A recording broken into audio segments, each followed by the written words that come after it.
I'm live. I'm here in Rock Springs, Wyoming, at the Tesla Supercharger, streaming off of a Starlink satellite connection that's running off of an EcoFlow that's plugged into a Tesla Model Y Performance. And I ain't got nothing but time to kill because the roads are closed. I'm trying to get back to Riverton, Wyoming. I can't go because the South Pass route is closed with no estimated time of reopening. And the pass, or if I go the long way around the pass, it's also closed. So I'm got nothing but time to kill, and I thought, you know what? I haven't done a live stream in a very long time. Now would be as good of time as any. I was going to record a news video, but I don't know if there's anything. There's some news that's kind of worthy talking about, but I thought maybe it'd be more fun to do a live session in case anybody wanted to join in and comment, and we could kind of chat while I kill some time. So I went a week ago to Arizona, and I drove through Las Vegas, and on the way back, I drove back through Las Vegas, and I used a mix of the fastest charging I could to get there as quick as I could. And one of the interesting things I found out is traveling on the weekend is not a great idea because the superchargers were full and there were lines. Like, this is the first time ever on my path through like Las Vegas where I've had this issue. So Wyoming's not bad. The supercharger I'm at right now has 2 open stalls. We've got 4 cars charging at an 8 stall station. And this is V2. Not the fastest, but not bad. There's supposed to be an Electrify America opening across the street at the Smith soon. They haven't even broke ground. They announced it last year, but it's not here. Then Evanston, on the way down, I charged at the Tesla Supercharger, which is fine. It's a V2 and it worked. On the way back, I charged there, and on the way back, I didn't charge there. I went over to the Electrify America station on the other side of the street or town, and it had 4 stalls. One of them actually had like an error loading the Linux kernel on the screen. So that was one of the 350 kilowatt stations. I have a CCS adapter, and this is a CCS enabled Tesla Model Y. Luckily, one of the other ultra fast ones were enabled, and I had told it to go. I was going to the Tesla Supercharger to precondition the battery, even though I actually ended up going to the Electrify America station. But it still only charged at like 150 kilowatts, which is the same as I'd be getting if I went over to the Tesla Supercharger. So there wasn't really any other advantage other than having to fight the payment system in the phone app, which they actually have these really cool RFID pads now on the Electrify America stations where you tap to pay. So if you have your phone, you just tap it, boom, it starts charging your account and charging your car. That works great. And I hope Tesla does this for non-Teslas charging at superchargers. I think that would alleviate the issue that they had over in California, where you had to have multiple methods of paying. Then you don't have to have a physical card reader. I guess you still have to have an app and sign up for an account, though. You can't just swipe a credit card. But still, much better than like looking up which station, looking at the ID, and then swiping for it to charge. The rest of the Electrify America stations were a nightmare. Like all of them had at least one broken one, if not 2, sometimes 3, and a line, which is just ridiculous. And all of them are only 4 stalls. So it was just crazy. When I was in Salt Lake on the way down, I went to a charger, and there was a line of like 8 cars. I was like, oh, forget that. So then I went over to Scorpio, and I checked out the camel. They have a petting zoo with a camel and emu and peacocks and stuff. It was closed, but you could still see them, and I thought that was kind of a weird thing for Utah. But they had these really cool Electrify America stations, and they had solar power awnings on them, and they looked really cool. There was 2 people charging, and then there was one charger that on the device itself said it was offline, and there was another charger that was online, but on the app when you tried to pay for it was offline. So I called and I talked to Electrify America, and they're like, "Oh yeah, I don't know, we'll report that one's down too." So 2 of the 4 were down. Luckily, one of the people charging left shortly thereafter, and I was able to charge successfully. And I avoided Nephi. I normally charge in Nephi, but at Nephi is always full. And luckily, all my other experiences, like there's somebody leaving just as I pull up, so I don't really have to wait. But it looked like there was a wait, so I was avoiding it intentionally in going around using the Electrify America chargers. Then you get to Beaver. It's awesome. Beaver, I can't remember how many, 42 stations or something ridiculous. And it used to only have 8. It used to only have 4. And there was always a little bit of a wait there. But that one's perfect. Bring more of those, please. On the way back, I was going through Provo. I tried to use an Electrify America station. On the way down, I used an Electrify America station, and it worked. No problem. I went and got my hair cut, and I didn't have any issues. That was the only Electrify America station I used without any issues on the way down. And then on the way back, I stopped there, and there was one person charging, and the other 3 stations didn't work.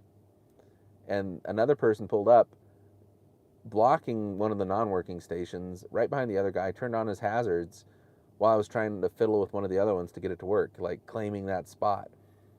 So I looked it up, and there was at this point I only had 20 miles of range. 10 miles up the road, there was a Starbucks with ChargePoint network, only 75 kilowatts, but it worked. So I went over there, I charged up to get to the next supercharger. Actually, I charged it up enough all the way to get all the way to Evanston. And overall, not too bad. Now, Arizona, Kingman, Arizona, there's a Carl's Jr. and Supercharger. I think there's 8 stations, V2. And then there were 2 temporary looking urban chargers, the 75 kilowatt ones. Well, there was 2 little packs, 4 of them. So that added, another, well, I mean, yeah.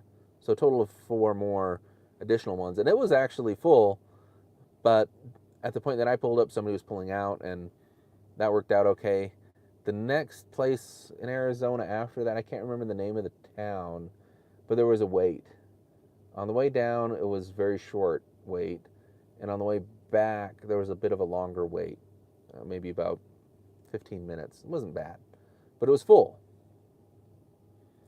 So that one was kind of,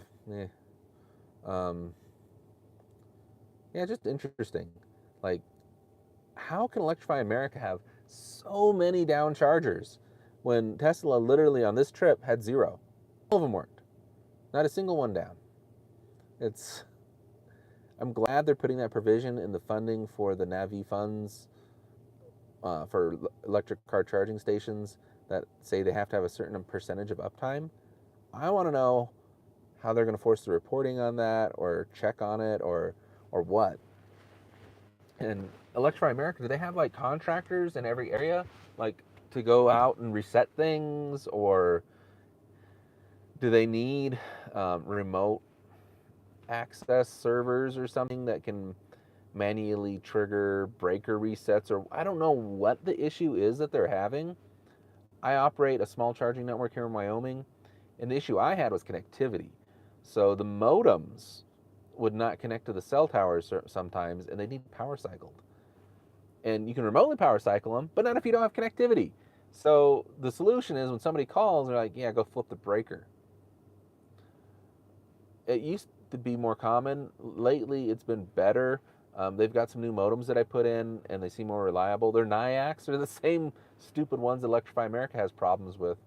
Maybe that's the problem. They're using these stupid NIACs modems. But, yeah, the newer ones seem better, more reliable. I'm going to be upgrading all my stations to them, and hopefully I'll not have as many issues.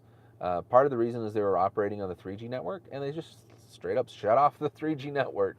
So you got to upgrade them to 4G LTE. So I see that we've got a few people watching live. Chat, comment, questions. What are your thoughts, man? Or woman, or whatever. I'm cool with however you want to be called. Um, yeah, what is the solution here? Because I thought, like, electrify America, this is gonna be great. We'll be able to take Rivian. Right now, have a Ford Lightning pickup, and we'll actually be able to charge. But the better solution looks like right now is the V4s.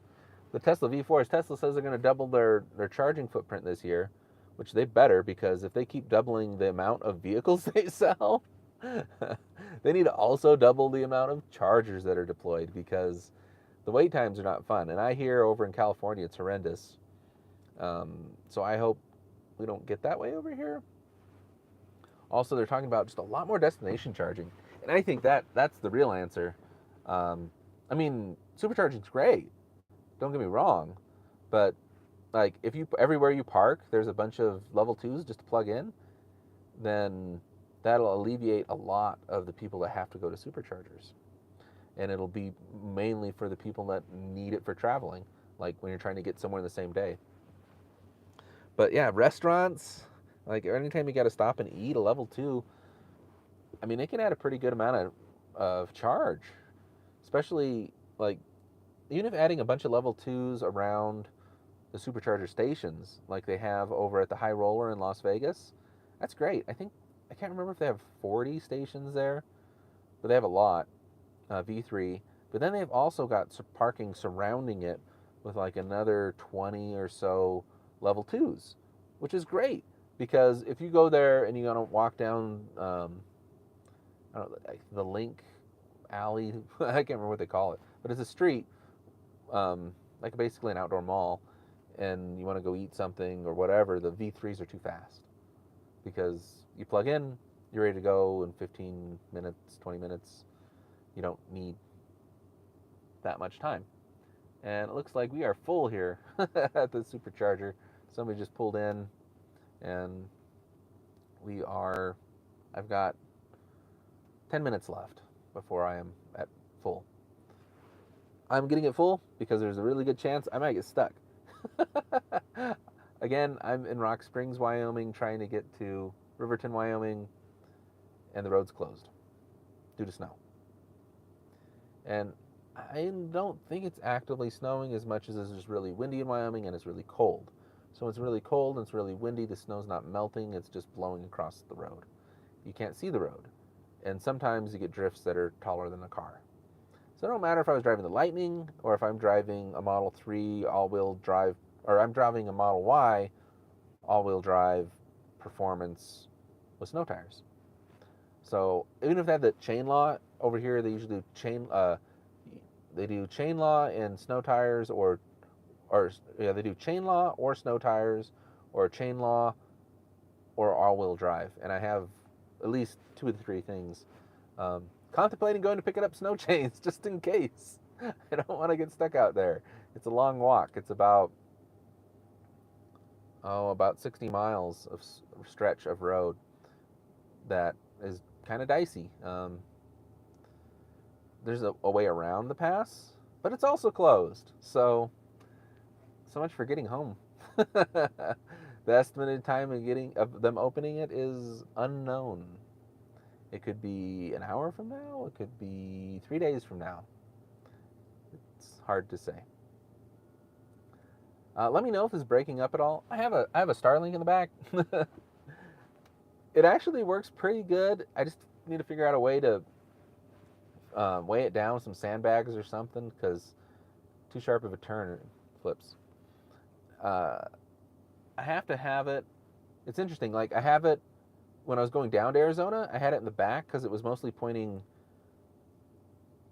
behind me, but on the way up, it was mostly pointing ahead of me. So I had to move it up, and it shoot through the glass roof. And it actually gets really decent speeds, especially in areas that have like 0 cell service. I'll get a good 20, 30 megs up and down, which is enough to download podcasts and stuff to listen to, or when I'm pulled over working on stuff for work, remoting in, trying to do data recovery on a server right now, and it was really helpful.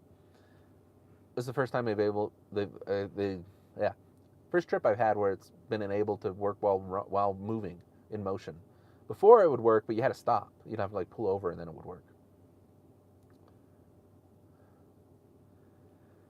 Whew. Well, thank you everybody for watching and joining me. I guess I've got a couple more minutes before I'm fully charged. Again, if you got any questions in the comments, this is live, and I'd love to chat. Oh, I see the count went up a little bit. Yay! A couple stories from this past week I wanted to kind of talk about before I head out. Tesla rolled out the vision-based parking assist, and it's pretty cool. Basically, it's more of a object permanence. And having two babies right now, I have a 2 and a 4-year-old.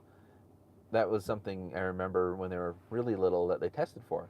Like, you know, if you have a block and then you cover it up and the block disappeared, or does the baby know the block's under the blanket or, you know, the cup or whatever? And it's kind of the same thing with the cars, right? So they took out the ultrasonic sensors. Hey, over in Vancouver. Glad the Starlink's working out for you. Yeah, they took out the ultrasonic sensors, so you got about 3 feet around the car, where if you're getting close to it, it starts beeping like crazy, or I don't know, for some reason it just beeps for whatever reason it feels like it, or it doesn't beep at all because it's really pokey, like a stick or something.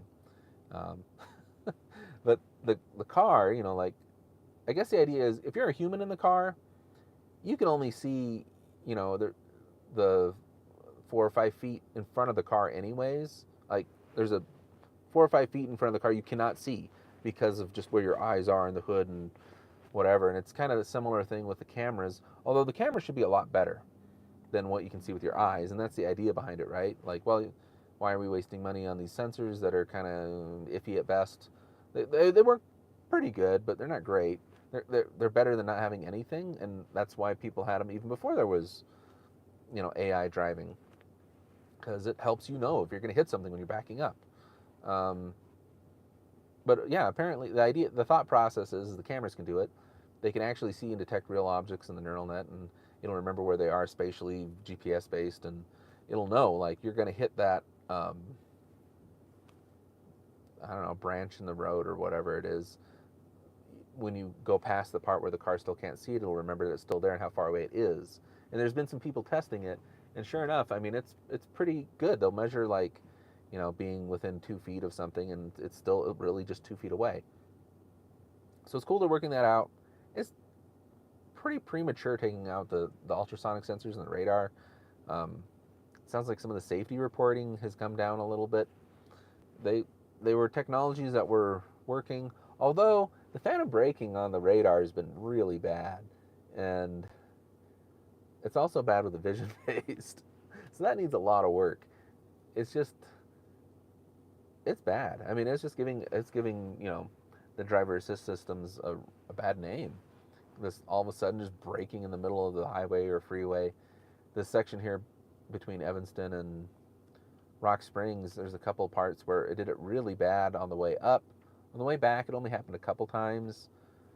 But, I mean, you got to really pay attention, which you always should be, but it scares the crap out of any passengers in the car.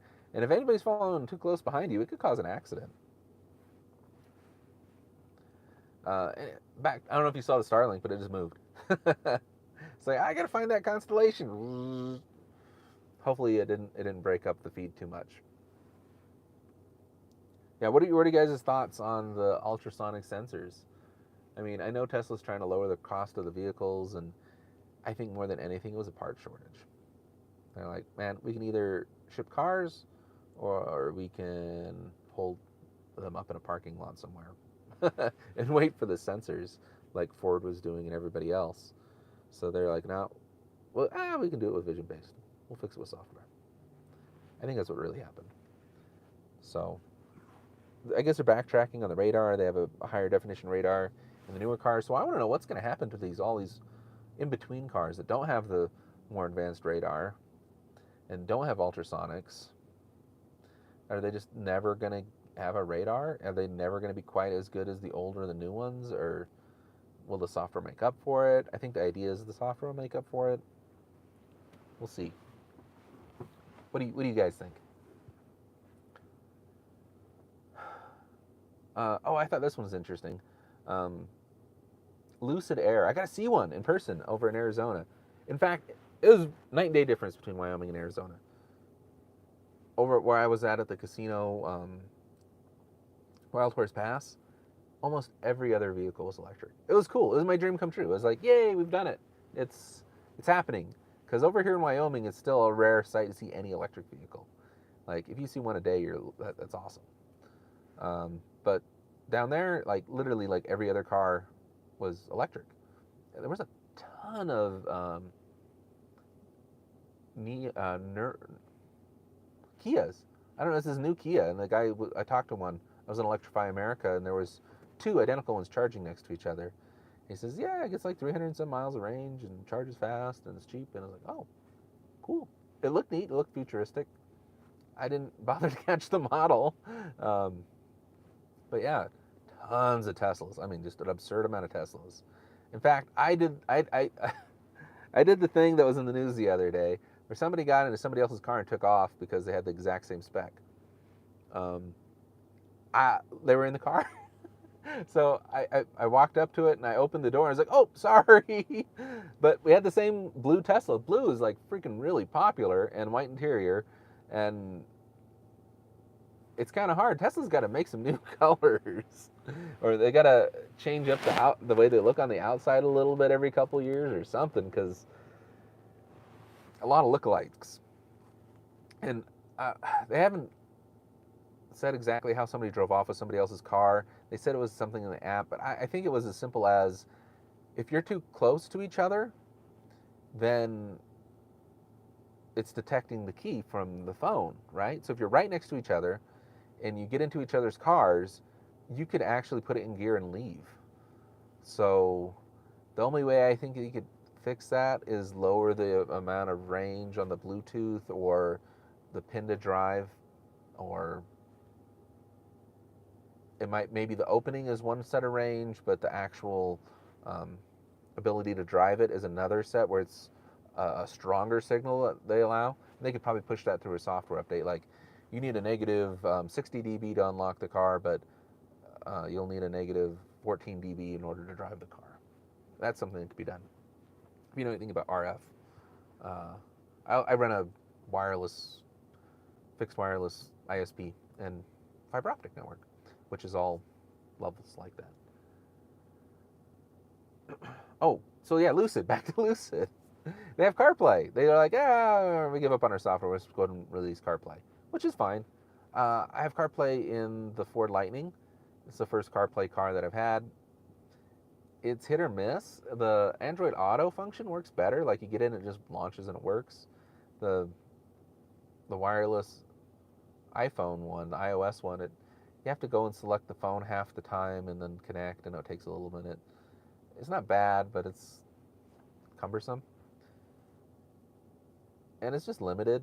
Like the apps inside the Tesla are a lot better than the apps inside the CarPlay, which is weird. You think it'd be the other way around.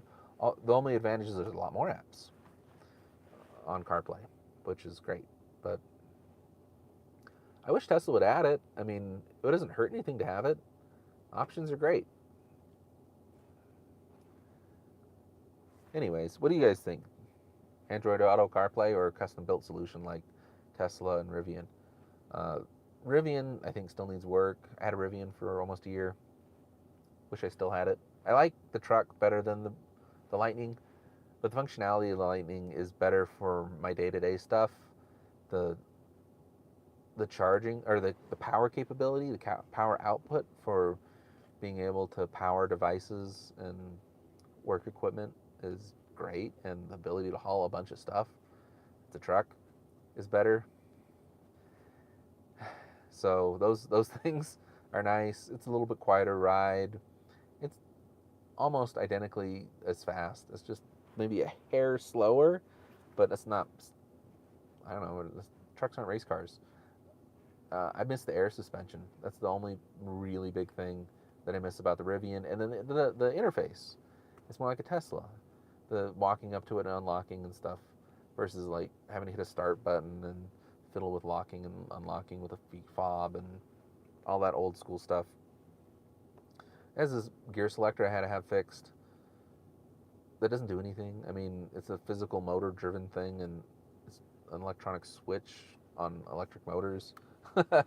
Just old school way of thinking about things. It's kind of weird. I can't wait for the Cybertruck. But yeah, I'll rock the Lightning for a while until somebody makes a decent offer to take it off my hands. And I don't know, maybe I'll get one of the other electric pickups. I pre-ordered one of every one. So if they come out before the Cybertruck, I'll try another one out for a while. As long as the market stays good for swapping them without losing, but hopefully making a little bit of money, which had been the case up until recently. Oh, Rivian. Speaking of Rivian, they updated the in-car navigation to navigate to Superchargers that have the Magic Dock. And I think that's unfortunately, at this point in time, that's probably the best solution. The Magic Dock's probably going to be the most reliable way to charge any electric trucks. A Tesla with a Magic Dock and V4 that's going to be able to do like 600 kilowatts is the rumor. Maybe as much as 1 megawatt. Well, I have to get moving. My car is completely full, 277 miles. This is a 2020 Tesla Model Y Performance with snow tires on it. And it's got about 80-some thousand miles, 85,000 miles on it. It's a little bit of battery degradation. And then again, like I said, the snow tires eat up some of the range. Thank you so much for joining and keeping me company on this live stream. I have a review video coming up of a pretty cool charging mobile charger that's got like a display on it, and you can program when it does and doesn't charge. And I'm going to be doing a very thorough review. It's sponsored, so they're sending me the charger, and I hope to get back to doing more of these live videos. If this format works, I'll be able to do these really easy because it's live. You can follow me on Twitter. I'm at Walking Crow. I'm on YouTube, of course. Steve, do I still have the Plaid? No, I don't. I had the Plaid and the Rivian for a very short period of time at the same time, but I couldn't afford to keep both, and so I sold the Plaid. Luckily, before the price changed, I sold it in the summertime in July, which was probably like peak time for selling something like that. And I had my wife, we traded in her older Model Y for the newest Model Y, which I'd originally ordered like a year and a half ago, and it was awesome. But it was expensive, and the interest rates were just ridiculous. So we couldn't really afford to keep it, and with the market in our favor, we sold it. And we got a really old Model Y, a 2016 one with 150,000 miles on it, kind of as an interim vehicle, or Model X. And it has full self-driving though. And I got this Model Y and sold the Rivian to get the Ford, because there was a period where I was kind of in between when I sold the Rivian and I got the Ford, and I needed something. So I got this Y, and I'm going to sell either the Y or the Ford, but the market kind of crashed, and I can't get what I got. I can't get out of either one of them, or any of the three right now, what I paid for them. So I can do a little bit of extra Ubering and door dashing for a couple months, and probably let them go if the market picks up a little bit, or just after I pay them down a little more. And I'm probably just hanging out until the Cybertruck comes out, and I'll trade one of the three for the Cybertruck, or sell it private and get one with the Cybertruck. But I love the Plaid. I would have kept the yoke unless it kept peeling. It peeled for over a year, and I love that car, but I had to get rid of it because it was going to kill me. It was just way too fast. Like if you stomp on it, you'd go from 0 to 150 in just no time, and it felt solid. Like it didn't feel wobbly. Like you can go at 150 in almost any Tesla, but after you reach like 120, it's scary and seems unstable. But the Plaid, it was like locked to the ground in Holland. Uh, I went and did some racing over in California, and it was fun. But they kept talking about what to do when you get in a wreck, what happens when you get in a wreck, and when racing, and how it's not covered by insurance, and you have to get special insurance, and why you wear cotton and not polyester for when you catch on fire. And I didn't like this, like what happens when things happen, not if they happen. And it's like if we do this long enough, it's gonna happen. So I thought, I've got kids and I got a company that I got to keep going and stuff, and I probably shouldn't be racing because I'm not the best at it. I'm like, I have fun, but it's not worth risking my life over. So maybe I'll get one again someday when they come down in price. It's tempting. I really thought about getting a Model X Plaid because I saw one on Tesla with full self-driving. It was $95,000. I was like, wow. I think we sold our Model X for 119, and it was a non-Plaid. I was like, for just a few months difference, I should do it. So I actually called about it. I put in for the trade, and it was sold to somebody else. And the trade numbers they gave me were horrendous. The summer, the trade numbers they gave us, primo. They were more than we paid for them. So I don't know. We'll see. I guess we'll see what the market does. If the vehicles start going up, if trades come better, private sale does better, who knows? But yeah, that Plaid powertrain is phenomenal. I hope it trickles into the Y and the X, or the Y and the 3, and then we get a quad powertrain for the Cybertruck and the S and the X someday, because that'll be cool too. Anyways, I gotta get going before they start charging me. Thank you guys so much for watching. You can email me too. I'm Patrick at wildwestdv.com. At Walking Crow on Twitter. Talk to you guys later. Thanks for this whole half hour if you've listened.